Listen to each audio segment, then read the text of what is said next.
राज्य मंत्रिमंडळाची थोड्याच वेळात बैठक। तनिषा भिसे मृत्यू प्रकरणी अहवालावर चर्चेची शक्यता। दीनानाथ रुग्णालयावर कारवाई संदर्भात निर्णय होणार का याकडे लक्ष।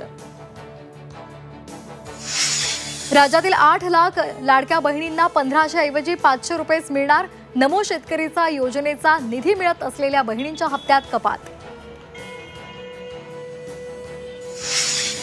बहिणींच्या मतांची किंमत हळूहळू शून्यावर येईल। संजय राऊतांचा सरकारला टोला।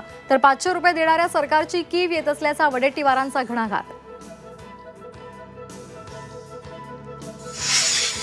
धनंजय मुंडेंनीच वाल्मिक कराडची सुपारी दिली। निलंबित पोलीस उपनिरीक्षक रणजित कासले यांचा गौप्यस्फोट। कासलेंचे आरोप सनसनाटी निर्माण करण्यासाठी की पूर्व वैमनस्यातून याची चर्चा।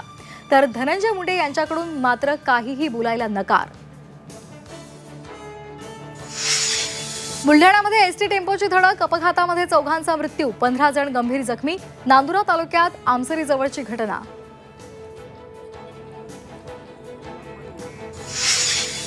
नागपुरात तरुण रेस्टॉरंट मालकाची गोळ्या झाडून हत्या।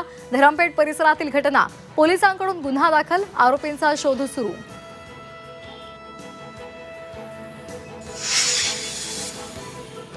अमरावती विमानतळ उद्यापासून सेवेत। मुख्यमंत्री फडणवीसांच्या हस्ते होणार उद्घाटन। मुंबईतून पहिलं विमान अमरावतीत उतरणार।